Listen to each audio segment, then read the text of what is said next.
Hello, I'm Sam Breakgear and welcome to Brain Spike Back. On this podcast, we discuss everything related to psychology, technology, and society. We can all relate to feeling lonely at times, but unfortunately for younger generations, this is a sensation that is becoming increasingly common. According to a survey conducted by Young Women's Trust in the UK, 1 in 4 18 to 30-year-olds report feeling isolated compared to 1 in 10 older people, aged 64 to 72. And the US is not immune to this either. According to research by YoungGov, millennials are the loneliest generation today in the US. So why are younger generations overcome with such an overwhelming sense of loneliness? It may come as no surprise that increased access to technology and social media has been labelled a culprit. In this episode, we will explore the connection between technology and loneliness, and you will learn how technology can impact our sense of loneliness, what role social media plays, and how its effects can be reduced.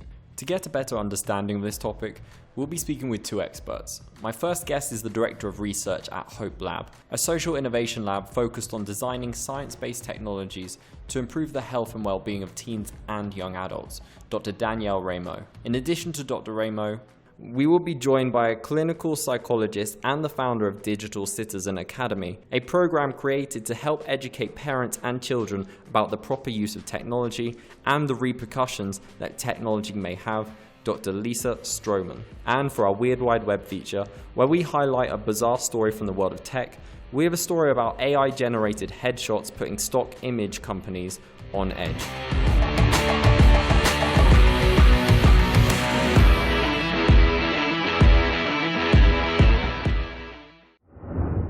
Would you be able to start off, Lisa, by telling us a little bit about yourself and your experience with loneliness and technology in this field? And then Danielle, would you be able to do the same, please? Certainly. So I'm Dr. Lisa Stroman. I'm a clinical psychologist and an attorney and someone who has worked in the area of technology and its interface with psychology for the last 15 years. I started originally as someone who worked at the FBI in the profiling division. And while I was there, I had the fortunate and unfortunate experience to be in this profiling unit when Columbine happened. And so I was literally like in the face of the FBI, CIA, NSA, these amazing minds that are coming together on technology way before we had smartphones and iPads and technology released, coming together to look at what at the time was about 18 bankers' boxes full of content that these two young men had produced and had written up about the severe amount of hurt and pain and loneliness and anger that they were clearly feeling. And at that time, I didn't have kids yet, and I was a graduate student getting my PhD, and I literally thought, somebody has to stand up for these kids and for our society and understand how we are interfacing with this technology that is coming. And so I have spent the last 15 years looking at how do we manage that, again, technology burden and gift at the same time, and recognize that our psychology must also trend with that technology advance and be a leader and somebody in that space. Along with everyone else, it's trying to really help us with how it's making us feel and interact with one another. Thank you. And Danielle, would you be able to do the same, please? Sure. My name is Danielle Ramo. I am a clinical psychologist as well, and I study teen health and emotional well-being. I started out as research faculty at UC San Francisco, and I led a lab called the Research and Addiction and Digital Intervention Lab, where we looked primarily at how to help young people make positive health behavior changes in their lives, and to do so using technology that is so well integrated into their lives. I agree that technology provides a lot of problems in society, but also a lot of hope. And I wanted to be able to deliver interventions that we know work to support the health and well-being of young people, to do so through media that is deeply embedded in their everyday lives. So I have run a number of NIH-funded clinical trials evaluating using social media to help young people quit smoking cigarettes, reduce heavy drinking, and address mental health problems that are becoming more and more pervasive in our society among young people. I'm now, as of a year ago, director of research at Hopelab in San Francisco. We're a social innovation lab that uses technology to deliver science-backed tools to support adolescent health. And right now, we're working specifically on a solution to address loneliness among college students. So that's how we're directly interfacing with the area of loneliness right now. It sounds like I've got two of the best possible experts I could have on. You sound very very, very prepared for this, both of you. To give you a little bit background on what inspired me to do this subject, maybe a year or so ago, I came across an article from Vice, which came out in 2012, and it said that younger generations feel a greater sense of loneliness than older generations. So it seems that like between 18 to 30-year-olds have a greater sense of loneliness than those who are like 65 or above. And to me, that just baffles me, because that just seems so counterintuitive to what we'd expect from society and what we hear so much of. And I can't even begin to fathom how young people feel so alone and isolated. Nobody should feel alone. And I'm not saying that like, oh, once you reach a certain age, it becomes acceptable. We should be trying to tackle loneliness regardless of age, but the fact that potentially what we see in society as one of the most sociable groups, you might assume, is feeling the loneliness, there's something really going wrong here. And I don't want to point to technology and say this is the reason, but it seems that it comes up a lot in the headlines. You constantly see stories about how social media impacts our psychology and impacts depression or anxiety, or maybe drives us to compare our lives with others. And I really wanted to get a better understanding to really focus on why they feel so lonely and what role technology is playing in this. So that's why I reached out to both of you, and I would love to get your opinion on why do you think younger generations feel lonelier than older generations in this moment in time. Lisa, would you be able to answer that for us, or give us your thoughts on that, and then Danielle after? Sure. I think from a standpoint of being in a clinical practice, working with teenagers all the way up to adults, I think that what you're talking about is it's accurate to such a high level. And when I look at, again, what you're saying is you don't want to make the assumption that it's technology, but what I would tell you is that the difference of how we create and sustain relationships has shifted. And so when we look at the older generation who has probably less quantity of relationships, but more in-depth quality in relationships. So those relationships that started out tend to be more based on proximity. They tend to be closer in ethical, moral background, right? Like that it's whether through church or through schools or things like that. But pre-technology or social media connection, right? It was always where you were spending time and having place with one another in real time. And I think that the authenticity of those relationships are much deeper and closer, in my experience as a clinical psychologist, than this younger generation who, by all means, are more social in many ways. And I can't wait to hear what Danielle has to say about it, because what I see is that it's almost a job for a lot of these kids that they're on these social apps, but it has to do with the quantity of relationships that they have. How many friends do they have? How many people are they having touch points with? What is their Snap score or their Snap streak, or who's following them on these social quote unquote apps? But there really isn't a connection authentically with them in these relationships, which I feel directly correlates to the fact that they feel very lonely and empty and not very loved and appreciated on their authentic self, because that's not what we're asking them to put out there. We're asking them to put out there kind of that best version of themselves when they're posting on there. And so it's not their authentic self, and it's not really who they are. So that's really, from my standpoint, what I see. And Danielle, what's your opinion on why younger generations feel lonelier today than older generations? Yeah, so I get asked this question a lot. How on earth can young people be lonely when we're more connected than we ever have been?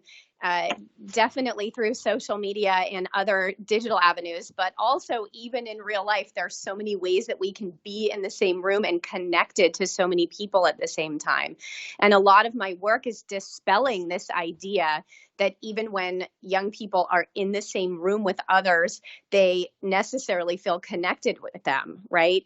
So Lisa highlighted that it's not necessarily about quantity, but it's about quality. And a huge part of, I think, the myth around loneliness is people don't necessarily understand the true definition of loneliness, which is a feeling that even when you might be surrounded by people, you're not getting to the level where you feel connected to them. And that's what we're hearing from so many young people today, that even when they're on a college campus or integrated into their high schools and really actively connecting with people on social media and in real life, they're not actually feeling like those connections are meaningful and supporting their own wellness.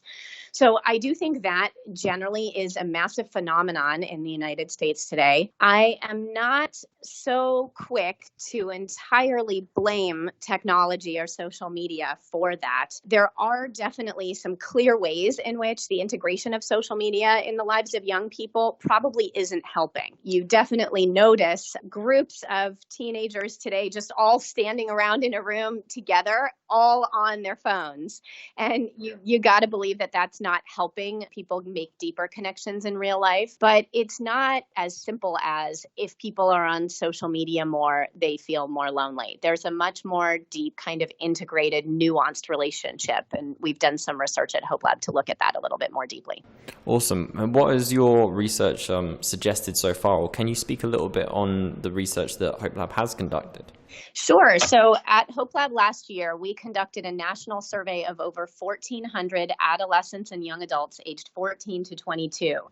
And in contrast to some of the major research some of the research you cited that suggests that more amount of social media use is associated with loneliness, we actually found the opposite.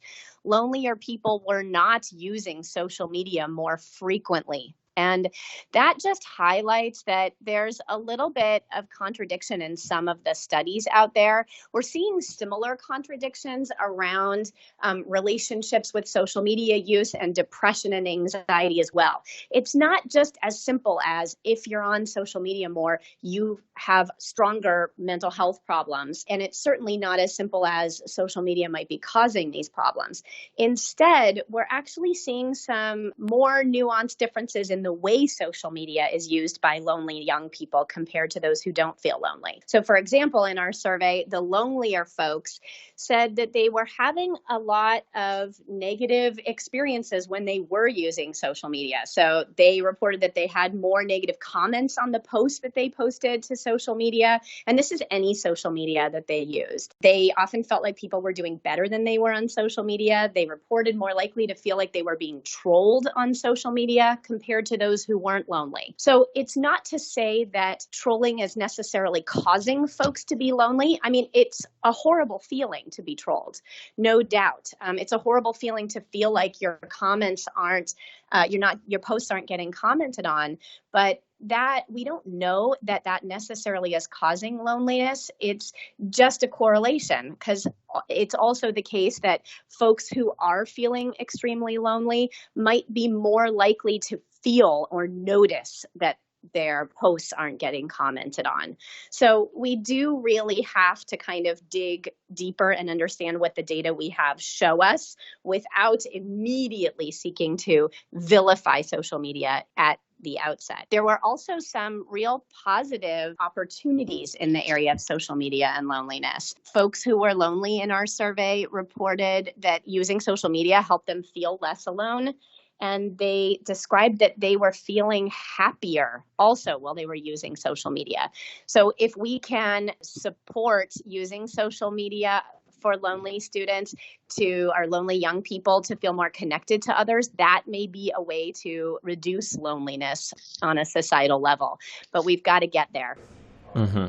Lisa, do you deal with patients that do suffer from loneliness and technology, or have that kind of overlap? Yeah, so I do. I have a clinical practice, and I see teenagers and I see families and adults. I also go into schools, and I have a program that works with how to teach teenagers how to be a good digital citizen. And so the Digital Citizen Academy really teaches them exactly what Danielle is talking about. It's like technology shouldn't be something that we're afraid of or that we're scared about. And I really fully believe that, and maybe, Danielle, we can talk about this offline a little bit, but like, I really do feel that my issue is we have to empower our children to understand the rules. So what you see is if I go into a school, went into a school that had 950 teenagers, and they had 72% of all their infractions that were going to the office were related to technology. And then there was a huge issue that happened with a sexting incident at this middle school.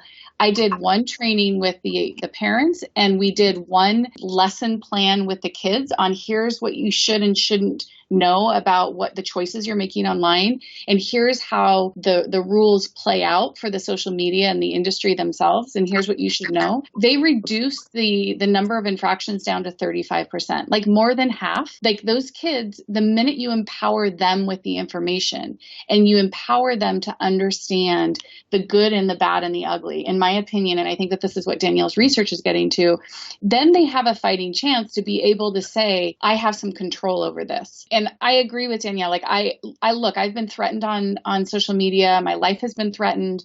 I've been told that I am like nothing more than a computer generated like image that is like a robotic AI speaking person. Like, I mean, I've been apparently trolled. And part of it is like, I go at it.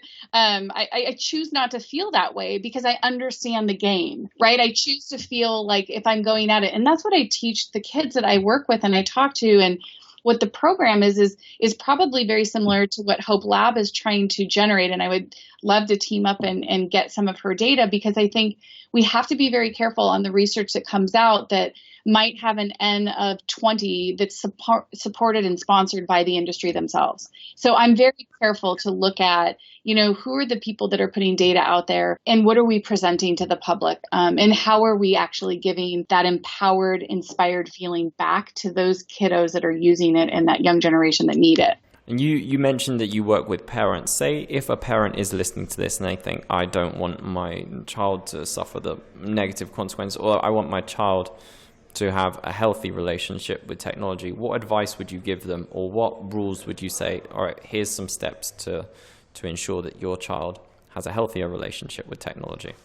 Well, number one is just balance and recognizing that it's a tool, right? So I feel like just like, we're not going to walk around and carry a shovel everywhere we go every day because there might be a hole that we want to dig, right? Social media and technology we are carrying that around every day, right? And even though it's a tool, that we don't have to use it all the time. And I think that that's the burden of what I see this younger generation not understanding, that it literally can be a tool to connect you with those people that give you that authentic love and compassion and support in your life. It doesn't have to be something that you feel like you have to compete on. And it doesn't have to be something you feel burdened to jump in and put your face out there when there's no purpose for it. So I really do feel like the most important message I can tell people is understand that it is a tool and that you should have balance, that online, offline balance of having like both and not looking at it as a burden is probably the most important messaging that I give. That's good advice. And I have to say, you first touched on something which really did stick with me when you said about like the sense of putting your best self out there. We can connect with almost a prodigious amount of people through social networks, but yeah, we still have this sensation of loneliness. And I think maybe that does come from like what you said, from my opinion anyway, of people constantly putting their best self out there. And when you just have a constant stream or news feed of seeing your friends or people you know, and they're all demonstrating their best life, naturally in comparison, you're going to think, oh, my life's crap. Like I don't have that many friends. I don't have that great lifestyle. And perhaps that's the most poisonous aspect of it. And I'll just add, if it's okay. Yeah, certainly. Go ahead. I'd be happy to jump in and say, when young people are feeling depressed or anxious or exceedingly lonely, the tendency to compare themselves to others is heightened. So they're going to feel even worse than they already would about scrolling through their news feeds and seeing the glamorous life of their friends. Or it will impact them even more when they post something and only a few people like it, right? Those at the core, there's a reason why Facebook and Instagram are now talking about getting rid of likes, the number of likes posts get altogether. It's because it really can instill particularly bad feelings in folks who aren't depressed, but in young people who are already experiencing negative emotions, it's particularly bad. So it's really contributing to a lot of problems in younger people. And we have also talked openly at Hopelab to teens about how they feel when they use social media. So get some real nuanced reactions about what are the kinds of things that make people feel good and bad on social media. And folks who struggle with depression do tell us that when they're not feeling good, they know that it's really bad for them to be on social media. So jumping into what Lisa said about empowerment, the importance of helping young people feel empowered in their use of social media, if they can know in advance, I'm not feeling great right now, and say, wow, this is probably not the best time for me to jump on Instagram, then that's really a win. And do you have any advice for parents, if they are listening, like what rules you would suggest that they lay out or perhaps are very conscious of with their children? Yeah, I mean, for younger children, parents really can control their children's access to all different kinds of social media. And that includes both, traditional kinds of social media, TikTok and YouTube and Instagram and the other kinds of social media platforms that young people are on. But I also want to add social gaming into this conversation because it's a place where children are having more and more social interactions digitally. The platforms and the avenues in which young people are connecting with others and perhaps having negative experiences, and talk to them really openly about what those experiences are, whether they've seen or heard about bad things happening to them or their friends. And then as kids get older and the parents have less control on a daily basis over how much time they're spending on social media, just really having open conversations about how teens are feeling when they're using it and whether they might want to consider making a choice not to use it as much or not to use it in certain situations. Again, supporting empowerment. I have to admit, I'm not that well versed in how impactful gaming is in the sense of like a sensation of loneliness. I always would have thought that it would bring people together or unite them more because there's a sense of like what teamwork, I suppose, if they're gaming. I'm not a gamer. I haven't been since I was like a teenager. So gaming has changed since then. But from what I see of it, it seems like it's a very social experience. Do you think that there's more positive emotions or sensations someone can get from gaming, or do you think that it's equal to the internet in there, is that there's the good, there's the bad, and there's a real variety there, Danielle? I definitely think it's the latter. It's not simply all good or all bad. So gaming, a big difference between the gaming industry and what teens have access to today and what they did a generation ago, is that games are not only more engaging and sticky and beautiful, but they're also so much more social. And so on the one hand, that can promote social connections where, young people can come home and essentially have a friend time, have connections with their real life friends, or perhaps meet other people. And that could potentially be supportive for folks who would otherwise feel really lonely. And there are certainly some positive potential aspects there. But there are really also some key challenges. Games are also really addictive, honestly. I mean, the video game industry knows how to make it so that it's hard to leave games. And that means we're definitely seeing teens whose lives are completely enmeshed in video games, and it's really hard for them to stop. And the social nature of it actually just makes that harder. So for some teens, they're gaming so much that they're not doing the other things that they need to do to be successful in life. And that includes having real life interactions, but also potentially, get schoolwork done and participate in extracurricular activities and things like that. And I think that's really not a great thing on average. So, parents really need to be aware of this and talk about how what the right amount of integration into their homes social gaming will have, and be really open about it and set rules if necessary. Yeah, that's one thing that I do know about gaming. It's definitely addictive. I think everyone can relate to that to some extent, well, no matter what kind of game they get into. Social media aside and gaming aside, Lisa, do you think there are other forms of technology that are increasing our sensations of loneliness? Well, I think if I can just comment one quick thing on the gaming part. Certainly, please go ahead. I actually did a TED Talk and talked about my own personal experience at 9 years old, where I literally could not put down an Atari controller until I got every single jewel in Pitfall at the time. Did you do it? Which literally I did. But it took me 6 hours, and my grandmother patiently stood behind me. And when I was done, called me into her room, and she said, I want to have a conversation with you about addiction, and I want you to know about your parents. And I think it's really important that I think just to add to what Danielle said, is like everything she said is absolutely correct. The stickiness of the engagement, the colors are great, the 24/7 access.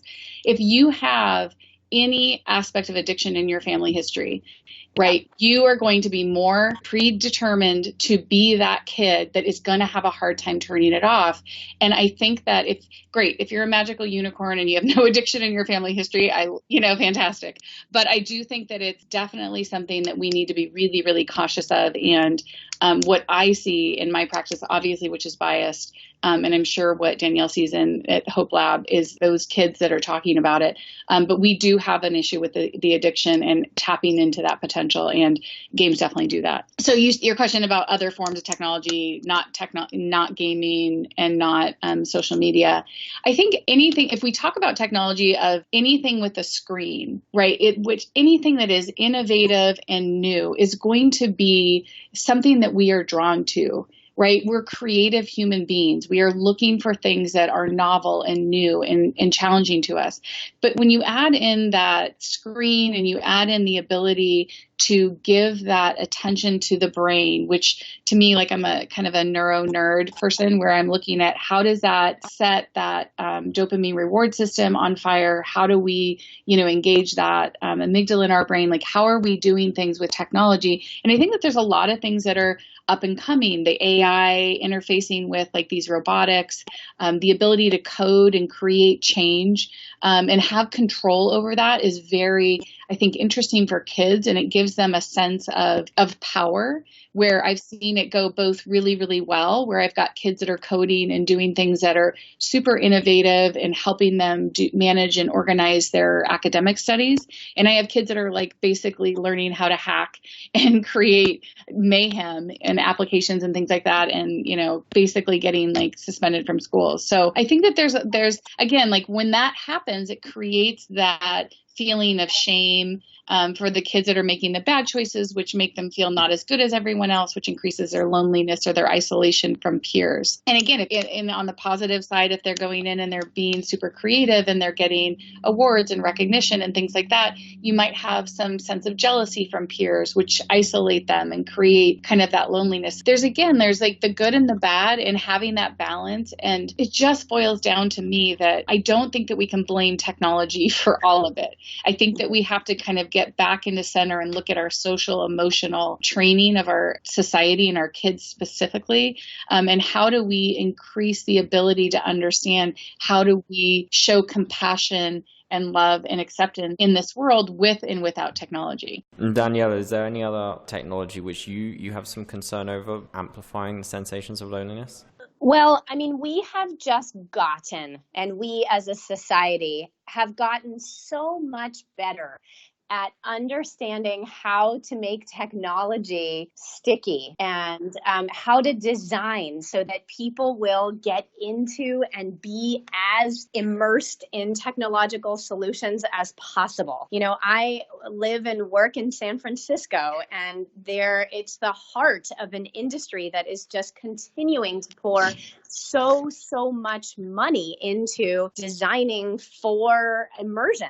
And I continue to see that even as more money and energy and interest is flowing into the field of digital mental health.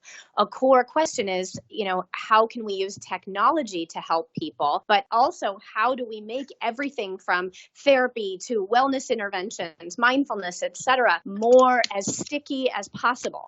So as long as that's still happening, technology is not necessarily designed to help us feel less lonely, right? I mean, it's inherently people are going to be more and more in it. And things like virtual reality and technology that's designed to really just immerse us entirely they're going to continue to exist, only get more interesting and not necessarily promote connections in the real world. So, Hopelab is working on an app to address the high rate of loneliness among college students. And we're going to launch our app called Nod in a pilot test on one college campus this fall. So we're in the early phases, but one of our theories is that if we bring what we know about how to support people making social connections in the real world to them through their phones, but ask them to get off their phones and go out, take challenges that we think will promote people making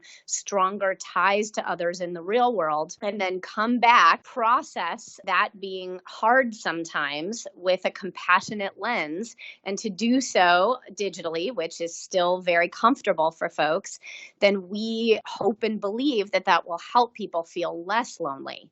So, we're optimistic in this space. We do believe that there are opportunities to use technology to reduce loneliness.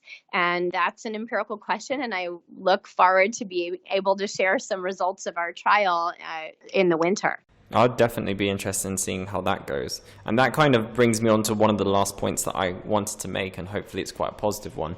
But for essentially, my favorite social media is Reddit. And I don't know if either of you use it, but I love it because it produces communities. And I think I once heard a quote which sums it up perfectly, for me at least anyway. It says, if Facebook is people you know talking about things that you don't like, then Reddit is people you don't know talking about things that you do like. Yeah. And that perfectly sums it up for me. And one of the ones that I love to read is Reddit Psychology. Mm-hmm. I think you touched on something, Lisa. You said something that really made me smile. You said you're a neuron nerd, was it, or something like that? Yeah. I love that. That. Immediately, as soon as you said that, I was like, bingo. That's the type of nerd I am. I finally have a label for it. I think we're all a bunch of neuro nerds. Right. I think so. Well, to be fair, that's basically this podcast. I should maybe change the name of this podcast to Neuro Nerds or something. That might be a better fit. But I go on there a lot, and I remember seeing one study on there which said that Reddit was able to help people with depression, in the sense that the Reddit depression forum, and you see this all the time. Ask Reddit is another one of my favorites, and there's a lot of questions on there, or it's very frequent where someone will ask people with depression, how are you doing today, or how are you feeling today? And then someone will answer and they'll say, oh, I feel, and they'll give a genuine answer, and then below it will be a flood of comments saying, oh, keep your head up, or you're doing really well, or I was there in that situation. And it's so inspiring to see that we hear so much about trolls, about people being nasty, and there's just so much crap on the internet where it's just people being horrible, like a cesspit. And then I loved coming to Reddit and these kind of places to see people just genuinely being nice to each other and supporting each other. And one study did reveal that people who used Reddit or were on Reddit generally improved, and it said that I can't remember how they measured it, but I think it was their language, or the language they used, or it was their text was analyzed essentially throughout time. I don't know how it was conducted, but I do remember the results that it was pretty positive.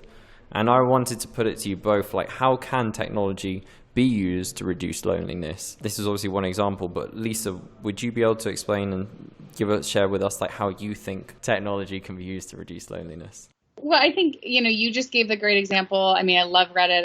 I'm sure Danielle loves Reddit. I think that Hopelab and her app is a great effort to continue to create innovative ways of how we use what people are already doing, right? We like to go online. We like to create. We love to read. We love to like pull in that information. I think that one of the things that I work on a lot is that kind of internal sense of control, like the internal locus of control, we call it in psychology. But how do we get internally validated instead of externally validated? And that's I think that the challenge with what technology has done for us is we're always constantly looking for what everybody else is doing versus like feeling comfortable and competent and safe in our own space and our own mind. And so apps that are meditative, I don't want to like name them out, but like meditative apps or things that like teach you how to breathe or slow down and take those things. I'm sure that the Nod app will similarly do those things where it just really kind of refocuses you into what should be more important. And I think that it's learning that about yourself and teaching people, and that goes back to inspiring and empowering our users of technology to understand that.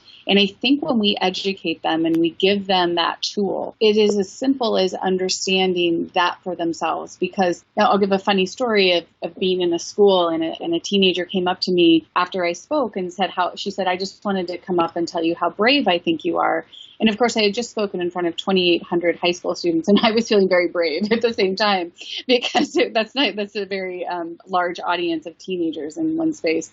And I said, well, thank you. I said, I said I love teenagers and I love hearing from you all. And she said, no, she said, I just thought it was brave because I Googled you and none of your posts that you put online have any sort of photo filters. And I think it's so brave of you to put yourself out there so authentic. And I was like, in my head, I was like, wait, I should know that there's photo filters and maybe I should, but in my head, I was like, no, that's me, right? Like, and I have this like sense of, like I am who I am. And this is just, and it is me. And I'm okay putting myself out there as that. And so that's what I mean by like technology. We can teach our kids that. That's what we do in our program. And that's certainly what I'm sure Danielle's going to be doing with her new app. That would be my sense. And I think there's a lot of good out there from Reddit to meditative apps to what's coming on the horizon. So I'm hopeful. And Danielle, would you be able to, I'm not sure if I fully understood your app, would you be able to explain it to me as if like, imagine that it's available for download for anyone that's listening. Imagine if like I just downloaded it. Could you explain to me like how I would go about and use it and give an example of like how I might go and use it in my day-to-day life? Sure. So if people are interested in hearing more about what Nod will do, they can go to heynod.com or to Hopelab's website, hopelab.org. But if someone were to have just downloaded the Nod app, we would ask them what are their social goals in college. And this is often going to be people who have just arrived at college. It's their first year.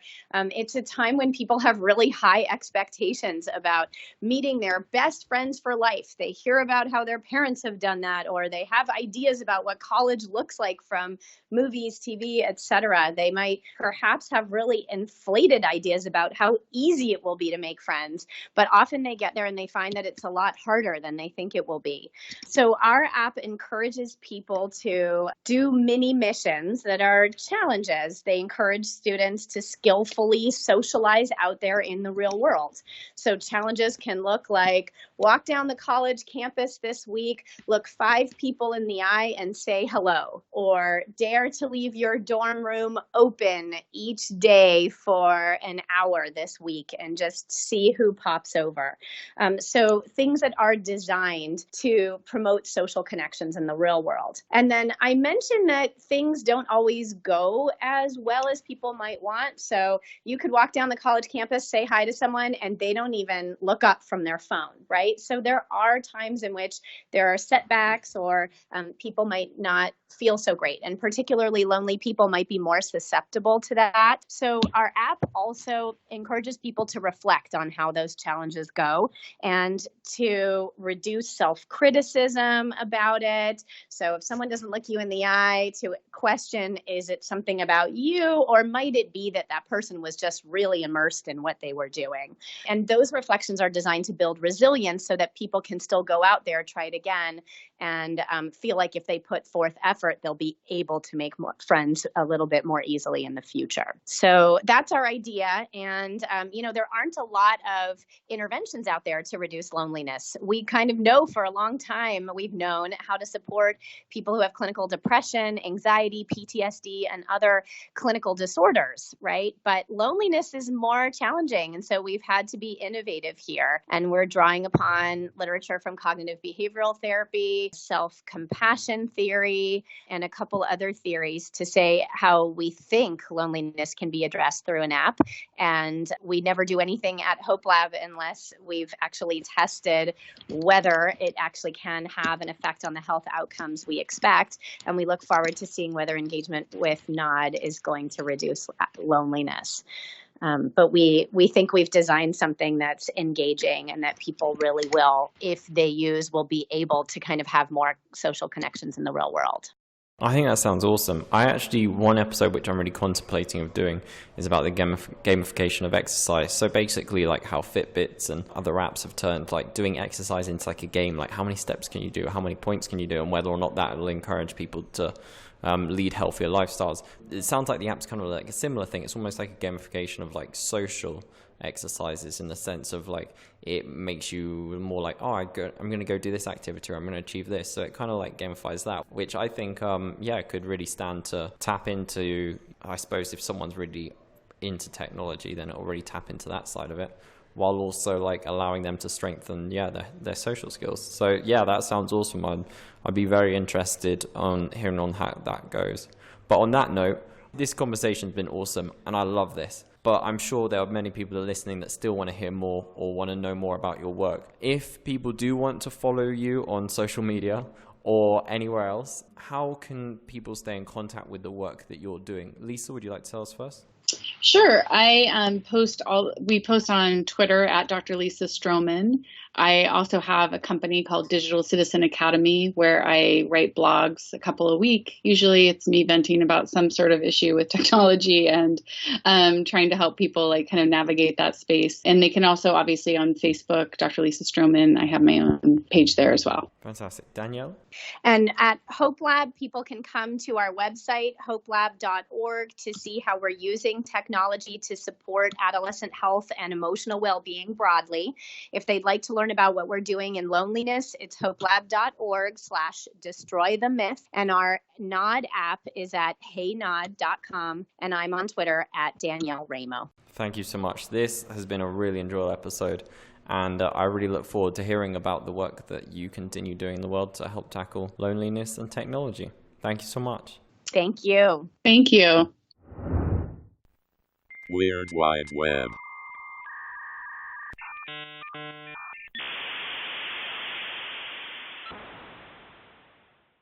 This week's Weird Wide Web story comes from The Verge, which recently published an article stating that 100,000 free AI-generated headshots put stock photo companies on notice. The novel company, Icons 8, is offering a resource of 100,000 AI-generated faces to anyone that wants them, completely royalty-free. Many of these images have some work to do before they are completely convincing, but there are many that are difficult to distinguish from images licensed by stock photo companies. On our previous episode of Deepfakes, we highlighted the darker side of AI-generated fakes. However, this seems to be a win, as long as you're not a stock photo company, obviously. And in addition to this breakthrough, MIT Technology Review recently reported that deepfakes could anonymize people in videos by generating faces that match the expressions of anonymous subjects to grant them privacy without losing their ability to express themselves. So that's kind of a good news story to put a smile on your face. And if it doesn't, well, AI can just generate one on it anyway. That's our show. Thank you for listening. It's always a pleasure. And I hope you learned something from this. To stay up to date with everything we do at The Sociable, then you can subscribe to our newsletter. It's easy. Go to sociable.co, scroll down. Just on the right-hand side past the podcast, you'll see an option to leave your name and email, and we'll always keep you up to date. Alternatively, you can follow us on Spotify or subscribe to our YouTube channel where we publish all our podcasts.